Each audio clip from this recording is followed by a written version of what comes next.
when employees are engaged, there's better customer experiences. And when there's better customer experiences, there's stronger financial performance. So Stickology is kind of the culmination of that. And it's the realization that engagement isn't fluff. It is infrastructure that's really critical for any business. Welcome to Insights Unlocked, an original podcast from UserTesting, where we bring you candid conversations and stories with the thinkers, doers, and builders behind some of the most successful digital products and experiences in the world, from concept to execution. Welcome to the Insights Unlocked podcast. I'm Nathan Isaacs, Principal Content Marketing Manager for UserTesting. And our guest today is Stephen Baer. Stephen is the author of Stickology, How to Build Unbreakable Connections with Employees and Customers for Life. With more than 30 years of experience spanning gaming, corporate leadership, and behavioral science, he helps organizations build cultures of belonging that drive lasting employee engagement and customer loyalty. Welcome to the show, Stephen. Thanks so much for having me. I'm looking forward to our conversation today. Excellent. Stephen, to kick things off, can you just tell us a bit about your background and what led you to focus on your work on engagement, belonging, and building stronger connections between employees and customers? You bet. So I started my career in the video game industry where engagement really isn't an option, right? If players aren't like emotionally invested, then they kind of leave instantly. So that's kind of like the foundation of where I started, right? And then in the years that followed, as you kind of said, I moved into the corporate world where I saw the exact opposite, right? Talented people were disengaged, and not because they lacked drive, right? But because the systems weren't there to engage them. They weren't designed for connection. So I really became obsessed with this question of why do we design products or other things for engagement, but not workplaces? And so over the last 30 years, I've seen the same pattern pretty much everywhere, right? When employees are engaged, there's better customer experiences. And when there's better customer experiences, there's stronger financial performance. So Stickology is kind of the culmination of that. And it's the realization that engagement isn't fluff. It is infrastructure that's really critical for any business. Well, and as we're getting into that, and just really that's my next question is, can you dive deeper into that and kind of tell us, it's 30 case studies. Can you kind of just give us an overview and just kind of like why it's not just an HR sort of like check the box program and go from there? Yeah, certainly. So one of the things I talk about a lot is how businesses are either built with Velcro or glue. It's kind of a silly analogy, but in my mind, Velcro is the equivalent of connection, and glue is the equivalent of engagement.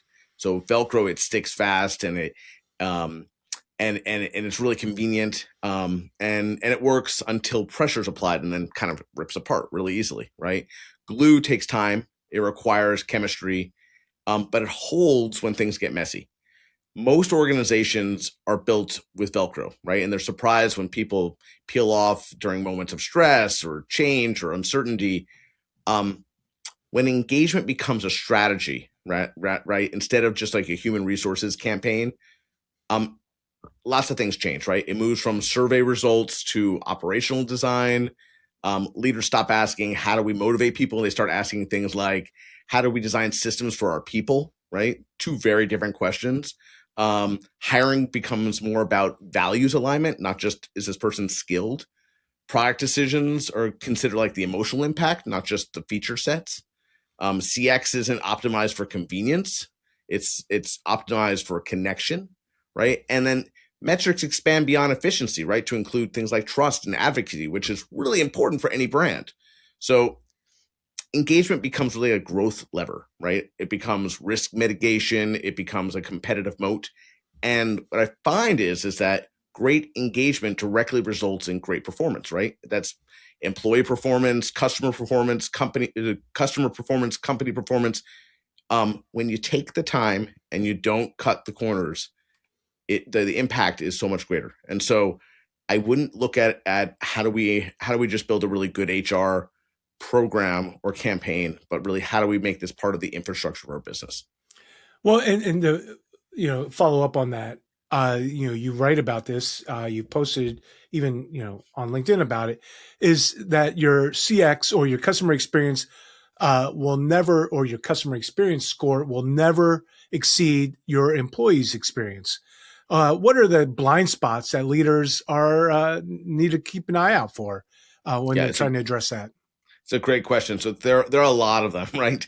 The biggest blind spots in my mind, leaders invest in brand storytelling externally, but internally maybe there are employees that are feeling ignored, and there are signs for that. You can tell when someone is disconnected or disengaged. In fact, there's a Gallup study from just last year that showed that worldwide 79% of employees are disengaged or very disengaged. So any organization only has 21% of their employees engaged. That's really not very not something to be proud of, right?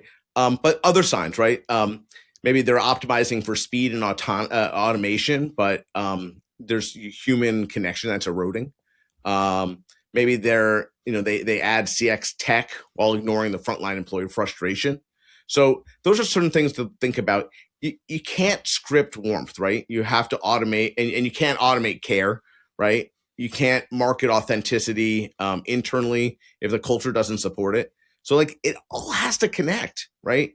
When employees feel replaceable or unheard or over optimized, it goes right to the customer. Customers feel processed, they feel upsold, they feel managed. I think that emotions are infectious, good or bad, right? And so, and when it's bad, it has a real impact on your business. If your employees don't feel good, your customers aren't going to feel good, and your bottom line is not going to feel good as a result. Yeah, I think about, just even my time in the service when I was in the Navy on a submarine, and just like what got me going. And it wasn't that I had leaders that were my buddies, but they were just honest about what they needed from me to get the work done. And so then, and I bring this into the work world that I live in today. When I feel engaged, when I feel like I understand what, the big direction or the big picture or whatever, then I'm putting a little bit more effort in. If I'm disengaged, I can just quickly edit this podcast and push it out, right? And all of our ums and ahs are there, and it's not a polished thing. Nobody's going to listen to it, but we did check off the box. And maybe that's what happens in the world, right? They just kind of like make their widget, but they don't make that widget with love. And I don't mean to be over emotional about that, but it's just I'm wondering. I hear about all the scores, right? And I work for a company that this is what we do. We connect, our customers with their customers, and we score everything, and we measure, and we get all sorts of research. I'm just wondering, are there the non-industry metrics, but are there indicators where there's something up, there's something amiss? Maybe. And it could be with our customers, like we're really worried about our renewal rate, but are there signs even before that becomes a problem that you may be, a year from now, that might be a problem? Are there, you see your employee scores or whatever metric you're using, not really high, but is there a sign, 6 months earlier that you should have paid attention to, and that could have gotten you going? Yeah, so it's a great question. I think that, well, first of all, I don't think engagement collapses overnight. So yeah, there's definitely signs up front. There's signals, if you will, right? And there's some signals, I think, both on the employee side and on the customer side. On the employee side, things like newsletter open rates being in the single digits, that should be a red flag. When you have optional programs for employees and really low participation, another red flag. When you see that you're in a meeting and no one's disagreeing because no one really cares, another red flag, or when overall innovation is dipping or slowing down. These are all things that should give you some pause and concern as a leader, right? And then on the customer side, there are certainly things like community channels that are dominated by the brand, not by the consumers, right? You want your customer to be an advocate. You want them to be out there talking on your behalf. So if you're doing all the talking, who cares, right? Referral rates dropping, repeat purchasing dipping. Even if, and the thing is even you can have high engagement online in theory, but low emotional language. That's a sign too, right? You want to be thinking about not are they engaging, but how are they engaging? What are they saying? What are they putting out there? The key signals: high interaction, low emotional investment. That's connection without commitment. And that's the Velcro that we were talking about earlier, right? Like, yeah, they might be there, but they're going to peel off eventually. And you should be looking for that, no doubt. Right. Yeah, you can. And also, like, you may be benefiting from factors outside your control, right? Yeah, the macro environment, right? No one's going to leave their job right now because they're worried about getting the next job, but they hate their current place of employment. And as soon as things get better, right? This is what I learned back in my dating days, is that my girlfriends would keep me around until they found their next boyfriend, right? I was like, oh, okay. But eventually someone swooped you up and they, and they call you theirs, right? I just celebrated my anniversary and she still regrets that day. So. Well, at least someone's celebrating. That's all that matters, right? Exactly. I am, when we talk about belonging, I'm just wondering, are the listeners to this show, these are people who are designing the products out there in the world, right? Big brands to small brands, whatever it might be in between. How do they build that belonging into the products that they're building? Is there a path for that, or how can they think about that? Yeah, it's a really good question. To me, I think that most UX teams design for usability, they design for efficiency, they design for maybe friction reduction. But belonging is a really important part. And so the things that I think you should be asking yourself is,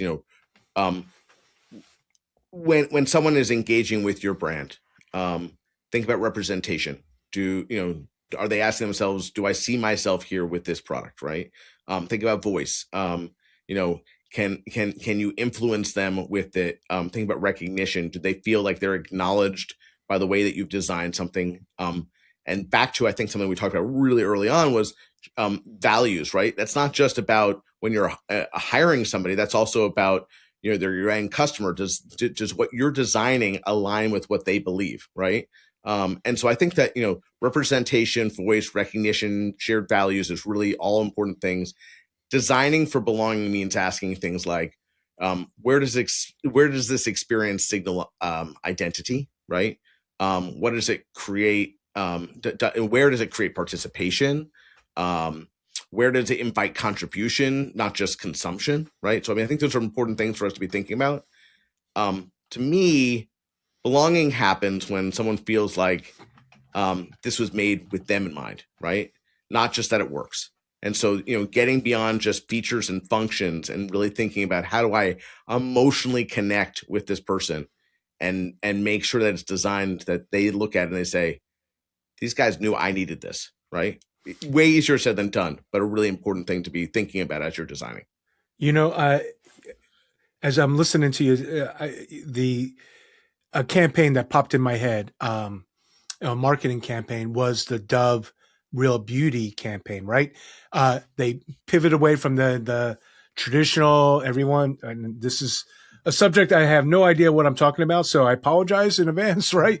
But they pivoted from the beautiful models to just real bodies, right? And the beauty of you, and they focused on this, and they just said this is what our values are, and it was been wildly successful, right? We're in 20 odd years since then, since that campaign first launched, and they're still running strong with it. I think of something more recently, and it'll be a couple months now when this show goes live.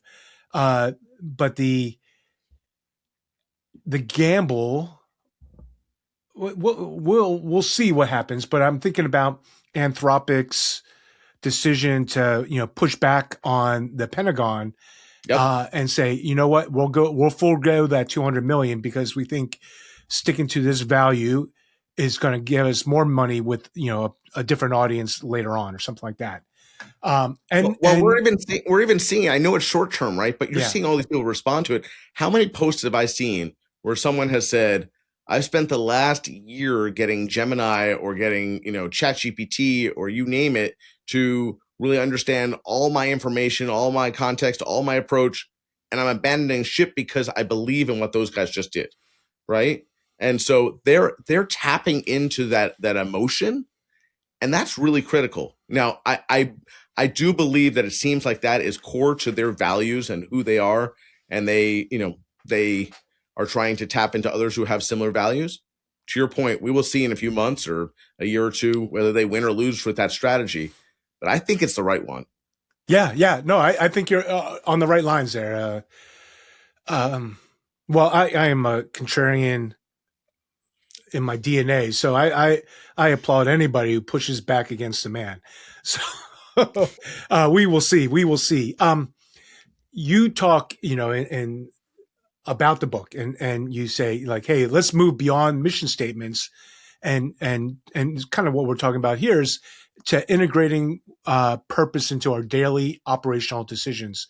I'm just wondering, what does that look like? Can you just, for how do we do that in our product roadmap or in a customer feedback program or whatnot? Yeah, it's a great question. So I believe that, and certainly some of the case studies in the book and stuff I just talked about outside the book align with this.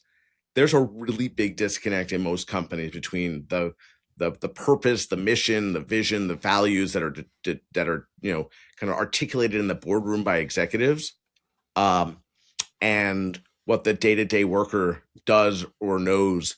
And I would imagine in 99% of situations, if you ask a frontline worker, hey, can you talk to me about the mission or the vision or the purpose of your business? They'd say, yeah, I don't know, we sell this. And that's not the mission, the purpose, or the vision. That's so I think one is making sure there's alignment between the two. And I'm sorry, I'm going on a tangent. I'll get back to your question in one second. Go for it. Yeah.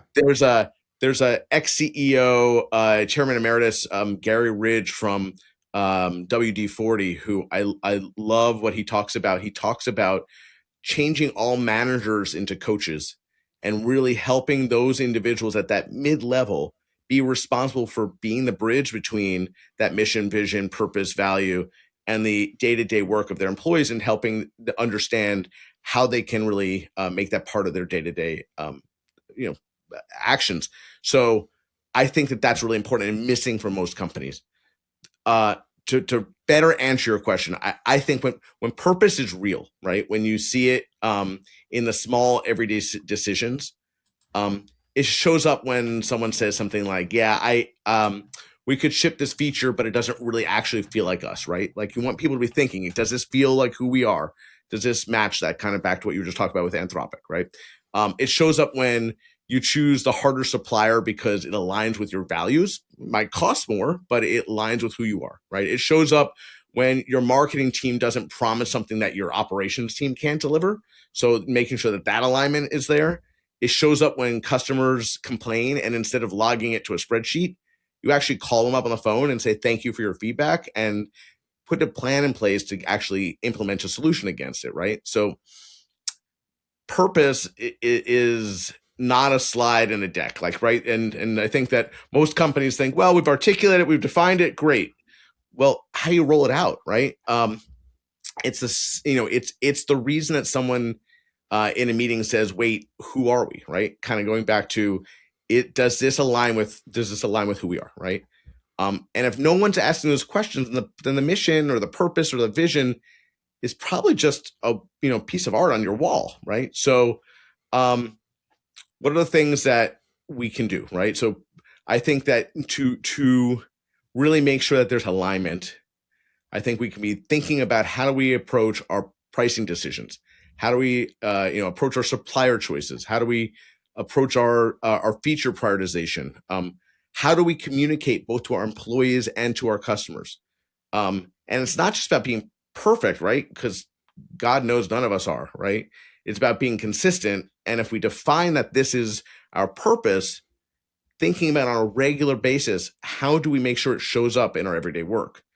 And that takes a lot of work. So once again, it's great. I can stand here and say this stuff is easy and we should do it, but it's not.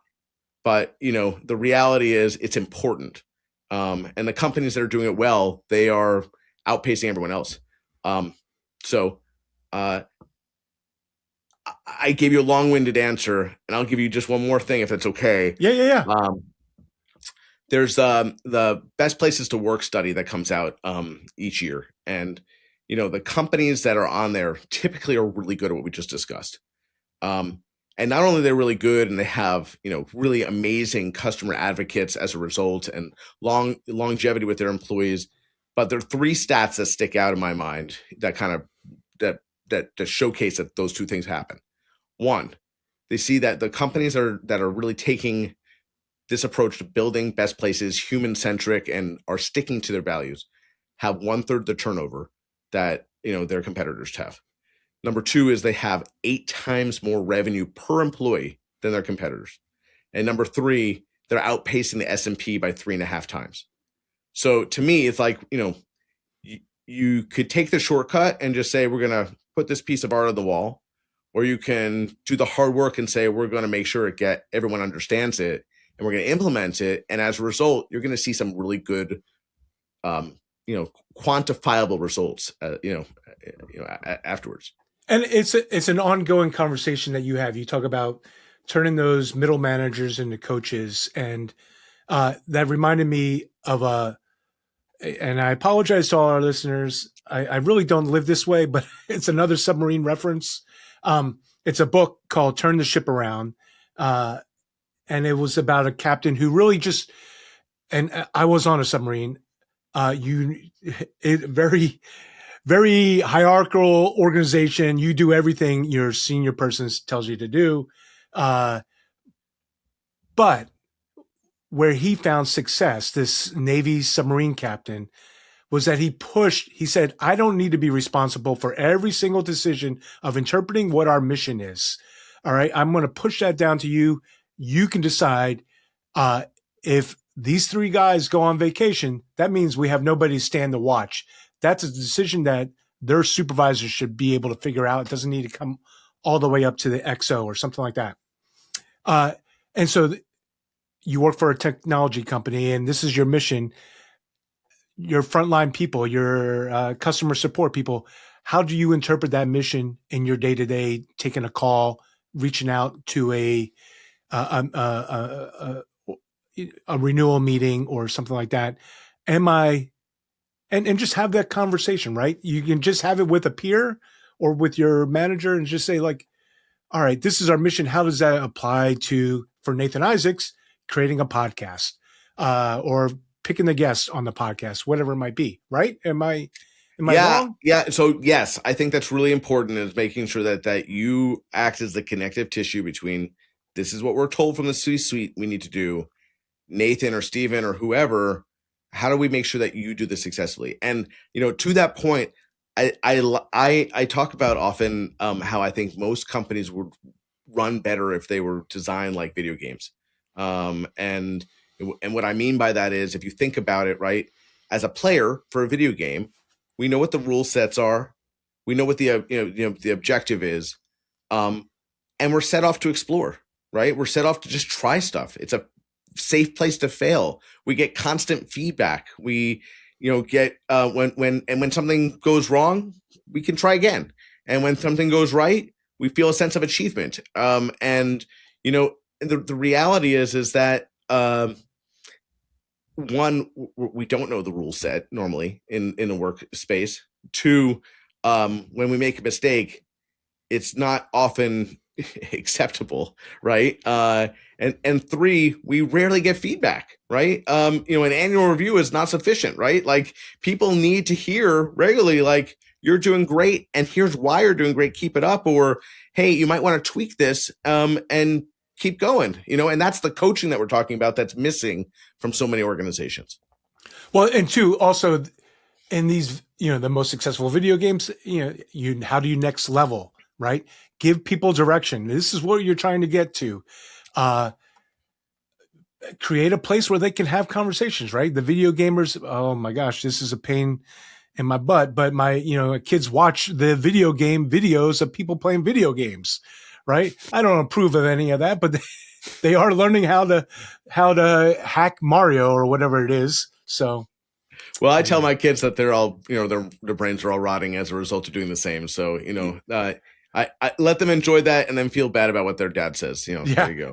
It's good to hear that we say the same exact things. I've never met you before. Oh my gosh. And that's why all kids roll their eyes at us. You make a distinction about good and bad friction in a customer journey. Can you tell us more about that and why finding a balance matters? Yeah.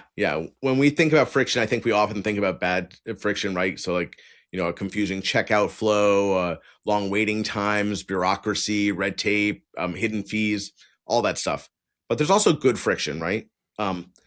Moments of intentional pause, transparency disclosures, thoughtful onboarding, purposeful storytelling, right? Community participation that is required, right? So the difference between the two, right, is bad friction feels like incompetence.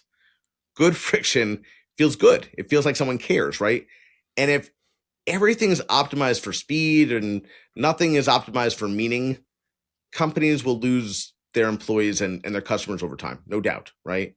So I often encourage companies to just slow down, focus on their people who both work for you and buy from you. Make them feel good, make them feel seen, make them feel heard. And the results will be greater trust and a lot more loyalty, a lot more advocacy, all the stuff that we want, right? But sometimes there is that good friction to accomplish that, if that makes sense. No, you're right. I'm another former gig. I used to be a newspaper reporter, and we were taught, from the get-go, is you ask a question, you just wait and have that friction, right? Don't just answer the question for them. Don't just move on to the next question. Wait, and they will, create that friction, create that awkwardness of silence, and they will just start talking. That's it. Because no one wants that silence, right? So they'll fill it. They'll fill it for you. And I would just stare at one. Man, I have, yes, it was that was one of my successful things I could do, is just be patient with these people. And you wouldn't know that because I'm a loudmouth. But anyway, I also think I've been in those meetings where the boss is saying, this is what we're going to do. Anyone have any questions? And everyone's just silent. And the boss says, oh, no one said anything. I'll just move on because I want to end the meeting. But that's a sign of, right? That's a sign of, well, it's probably a sign of two things, possibly. First one I was going to say is it's a sign of a really disengaged workforce, right? People who are checked out, they just don't care. The second one potentially is a fearful workforce, right? And neither of those are good, right? Right. So, right. Yeah. And the boss should just be like waiting or encouraging, get some feedback, get those questions rolling. Yeah. I've often thought, like, instead of the boss leading the meeting every time, have the junior person lead a meeting, and get them engaged or something like that. So to that end, there's a term of servant leadership, something I really believe in. And Bob Chapman, who is a CEO in, I know it's actually he's now a former CEO in industrial business, 12,000 employees. Barry Waymiller is the name of the company. He talks about servant leadership being critical to his company and something that they are hyper focused on. And he goes a step further, right? He talks about how employees are everybody's son or daughter, mother or father, brother or sister, husband or wife, and that you need to think about them that way and think about the fact that they are in your care for 40 hours a week, right? So not for you to talk to them, not for you to tell them what to do, but for you to encourage them, coach them, and let them let them loose to actually be successful, right? And so part of that, to your very point, is stepping back and saying, I trust you, right? Let's do this. Who's going to run this meeting? It's not me. Nathan, this week I want you to run it. And you know the rules of what the meeting is. Go for it. Take your approach and let's make this successful. And let's all learn from you. Right. And it opens up opportunities for others to get involved in that conversation, right? If we're afraid of challenging the boss and the boss's ideas, we definitely are not afraid of Nathan and challenges his ideas, even though they may be the same talking points as the boss. It's now an opportunity for people to kind of like, hey, push back and say, I don't really understand how I do that, when we go to market or whatever it might be. 100%. I am wondering, we have leaders that are listening to the show, whoever they may be, CMO, a head of product, design leader, and they're realizing that on the spectrum, they are more Velcro than glue. What should they do here in the next 30, 60, 90 days? Yeah. So if you realize that your product is not as sticky as you want it to be, I would approach it probably in these 3 different buckets. So maybe the first 30 days, I would just take time and listen to as many people as you can. Don't launch anything. Don't rebrand anything. Don't announce any culture initiatives. Just ask people questions. Sit down with maybe 10, 15, 20, 30 employees. Ask them, when are you most proud to work here, right? Do the same thing. Ask things like, when do you feel most frustrated? Understand the good and the bad, right? Do the next same thing with customers. Ask them, why do you choose us? Hopefully, why do you choose us first? And what's made you leave or almost leave, right? Like, I think that's really important to understand, just understand. And with every answer, you need to look not for data, look for emotion, right? The more you can tap into emotion, the better, right? Then look at your touch points. Where are people interacting with you a lot, but not feeling very much, right? So that's a big red flag. And you need to understand that. That's the first 30 days. Maybe the next 30 days, I would focus on fixing a few, and I want to emphasize a few real moments, right? Try not to fix everything. That's not how you're going to make change, right? So maybe pick 2 employee moments, maybe onboarding or performance reviews or team meetings, and pick maybe 2 customer moments, checkouts or support calls, post-purchase emails, whatever it is, and ask, how could this feel more human? Where are we rushing? Where are we hiding? Where are we over automating, right? It's something that we're all, quick to do, but maybe not really good, right? And then make some small but visible changes. And when someone gives you feedback, close the loop and do it publicly, right? Nothing builds trust faster than when you say out loud, you told us that this wasn't working and we changed it, right? That taps into people saying they're listening to me. So great. So you've listened. Now you've made some changes. How do you make it stick? And I think this is the last part, right? Just think of those last 30 days. So you got to build the structure. So how do you reward behaviors that you want to see, not just revenue, right? Because revenue will come. And will come in volume if you are able to align with the behaviors that your employees need to do and your customers want. How do you tell stories to people inside the company who have lived the values, right? How do you tell them, the people who are there, both internally and externally, about those values and make sure that it's not just a poster on the wall, but it's here's how we're actually making that happen. And then how do you help managers understand the ways that, when they walk into the room, that's going to really change the temperature, kind of what we were talking about earlier, right? It's not just about what they say, it's about how they say it. So here's the biggest shift, though, I guess, Nathan. Stop treating engagement like an initiative or a quarterly exercise, right? It's not a campaign. It's not a morale boost. It's not a theme for the year. It's how you design your company, right? And I think that's all of us need to be in that mindset of, I'm not trying to do something short term. I'm trying to change the way we do business. If you wouldn't treat your product temporary, with some experiment, well, then you shouldn't treat your culture that way either, right? So I think you got to kind of go through this whole process, but with that in mind, right? Which we're making changes for the long haul. I love it. I love it. Stephen, thank you so much for being on the show. I really enjoyed our conversation. How does someone learn more about you? How do they buy a copy of the book and just follow your thought leadership? Yeah, well, thank you. Thank you for having me once again. My website is stephenbaer.com. That's STEPHENBAER.com. Books are sold anywhere books are sold. And I hope you'll be able to check out Stickology.